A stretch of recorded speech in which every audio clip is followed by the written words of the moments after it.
నోరూరించే పచ్చళ్ళు, స్వచ్ఛమైన veg and non veg pickles, కమ్మటి sweets, fastest world wide delivery కోసం ఈ రోజే ఆర్డర్ చేయండి.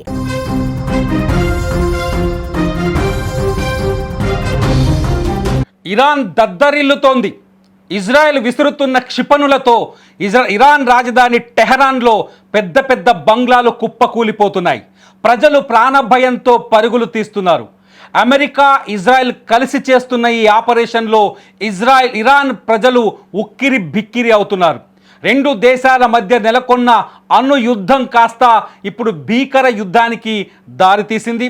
అణుబాంబులని తయారు చేయొద్దని, అణు కేంద్రాలని ధ్వంసం చేస్తామంటూ అమెరికా ఇజ్రాయెల్ కలిసి ఈ దాడికి పూనుకున్నాయి.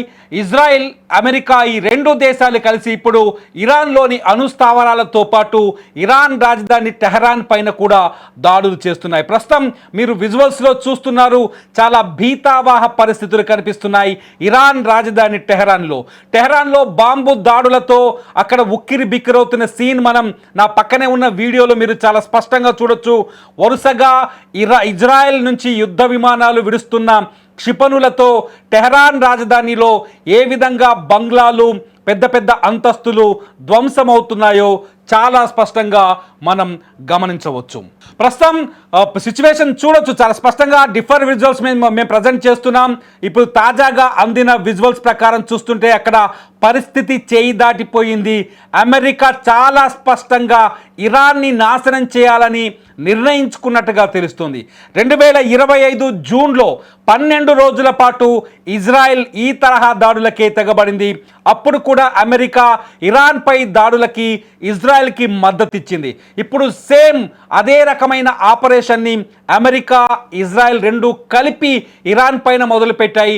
చాలా చోట్ల ఏదైతే ఇరాన్లో ఉన్న అణు క్షిపణులు అణు కేంద్రాలు ఎక్కడైతే ఉన్నాయో, అణు బాంబుకు సంబంధించిన యురేనియం నిక్షేపాలు కానీ యురేనియం శుద్ధి చేసే కర్మాగారాలు ఎక్కడైతే ఉన్నాయో ఆ కర్మాగారాలని టార్గెట్ చేస్తూ ఇరాన్ పైన ఇజ్రాయెల్ అట్లాగే అమెరికా ఇద్దరు కలిసి దాడులు చేస్తున్నారు. కొద్దిసేపటి క్రితమే అమెరికా అధ్యక్షుడు డొనాల్డ్ ట్రంప్ కూడా ఈ యుద్ధం పైన ఒక కీలకమైన ప్రకటన చేశారు.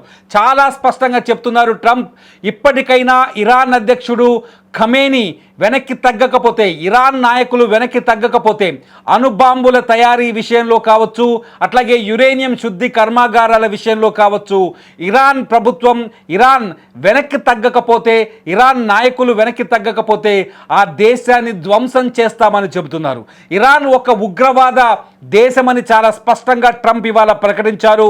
ఇరాన్ చేతుల్లో అణు క్షిపణులు కానీ అణుబాంబులు కానీ ఉంటే అది ప్రపంచానికే ప్రమాదకరమని చాలా స్పష్టంగా చెప్తున్నాడు డొనాల్డ్ ట్రంప్.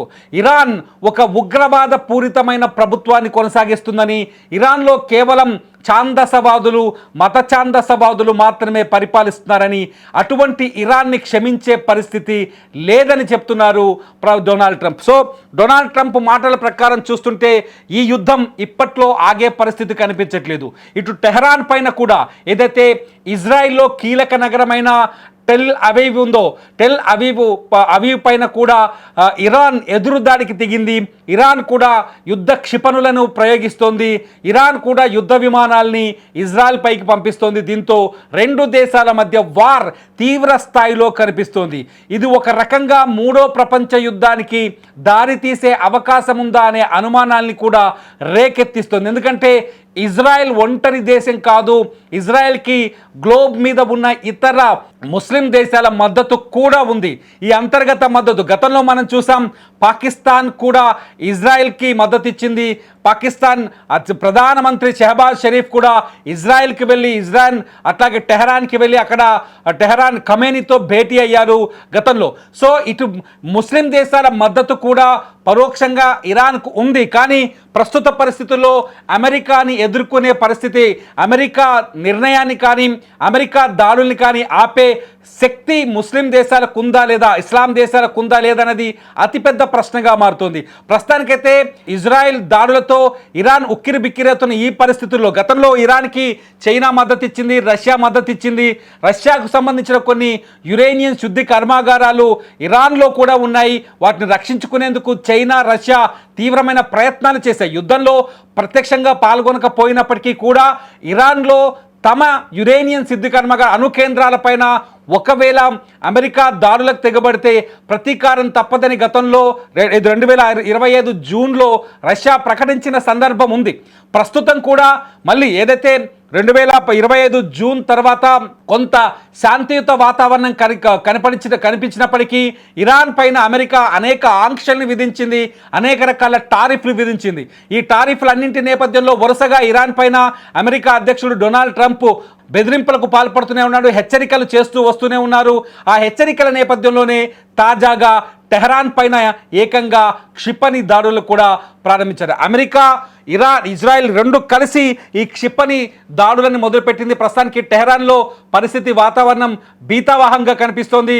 అయితే ఈ జాయింట్ ఆపరేషన్ అని ఖచ్చితంగా అంటే ఫిబ్రవరి 19న అమెరికా అధ్యక్షుడు డొనాల్డ్ ట్రంప్ ఇచ్చిన 10 రోజుల గడువు ముగియకముందే అనుకున్న దానికంటే ముందే ఈ యుద్ధం మొదలైందని చెప్పాలి. టెహరాన్లోని మధ్య భాగం మొత్తం పూర్తిగా పేలులతో దద్దరిల్లుతోంది.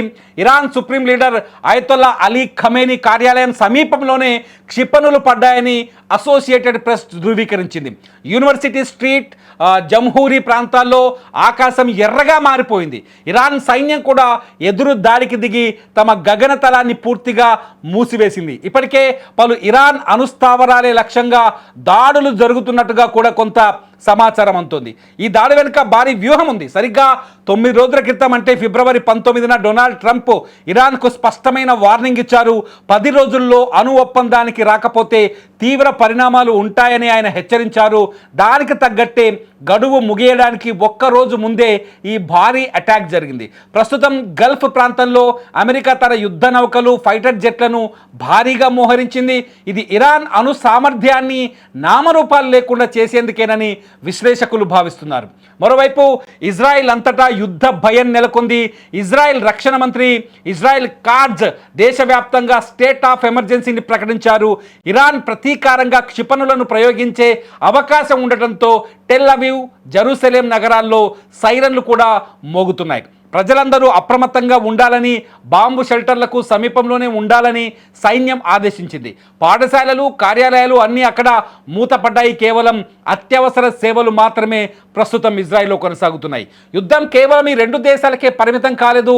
గల్ఫ్ దేశాల్లోని అమెరికా స్థావరాలపైన ఇరాన్ దాడి చేసే అవకాశం ఉందనే భయంతో ఖతార్లోని అమెరికా రాయబార కార్యాలయం తమ సిబ్బందికి షెల్టర్ ఇన్ ప్లేస్ ఉత్తర్వులు జారీ చేసింది. అంటే ఎక్కడి వారు అక్కడే సురక్షిత ప్రాంతాల్లో దాక్కోవాలని అర్థం. అలాగే ఇజ్రాయెల్ నుంచి అమెరికా పౌరులను, దౌత్య సిబ్బందిని వెనక్కి రప్పించే ప్రక్రియ కూడా వేగవంతమైంది. చమురు ధరలు ఒక్కసారిగా ఆకాశాన్ని తాకే అవకాశం స్పష్టంగా కనిపిస్తుంది. ఇప్పుడు ప్రపంచం మొత్తం ఉత్కంఠగా చూస్తోంది. ఇరాన్ తన రెడ్ ఫ్లాగ్ను ఎగరవేసి పూర్తి స్థాయి యుద్ధాన్ని ప్రకటిస్తుందా? ఇప్పటికే రష్యా, చైనా వంటి దేశాలు ఈ పరిణామాలను నిశితంగా గమనిస్తున్నాయి. అమెరికా, ఇజ్రాయెల్ జాయింట్ ఆపరేషన్ ఇలాగే కొనసాగితే పశ్చిమాసియా మ్యాప్ మారిపోయే అవకాశం ఉంది. పరిస్థితులు మరింత విషమించే లోపు శాంతి చర్చలు జరుగుతాయా లేక అణు యుద్ధం వైపు అడుగులు పడతాయనే ఉత్కంఠ కూడా ప్రస్తుతం కొనసాగుతుంది. ఏది ఏమైనా ప్రస్తుతానికి ఇరాన్లో ఉద్రిక్తపరమైన పరిస్థితులు కనిపిస్తున్నాయి. ఇటు ఇజ్రాయెల్కి వెళ్ళే విమానాల్ని ఇతర దేశాలు రద్దు చేశాయి. కొద్దిసేపటి క్రితమే ఎయిర్ ఇండియా భారతదేశం నుంచి వెళ్ళే విమానాల్ని ఎయిర్ ఇండియా రద్దు చేసింది. ఇటు ఇరాన్లో ఎవరైతే భారతీయులు ఉన్నారో వాళ్ళని వెంటనే సురక్షిత ప్రాంతాలకి తరలి వెళ్ళాలని భారత విదేశాంగ శాఖ ఆదేశాలు జారీ చేసింది, సూచనలు జారీ చేసింది. అట్లాగే ఎమర్జెన్సీ నెంబర్లను కూడా ప్రకటించింది. ప్రస్తుతానికైతే మిడిల్ ఈస్ట్లో ఒక భయానక యుద్ధ వాతావరణం స్పష్టంగా కనిపిస్తోంది.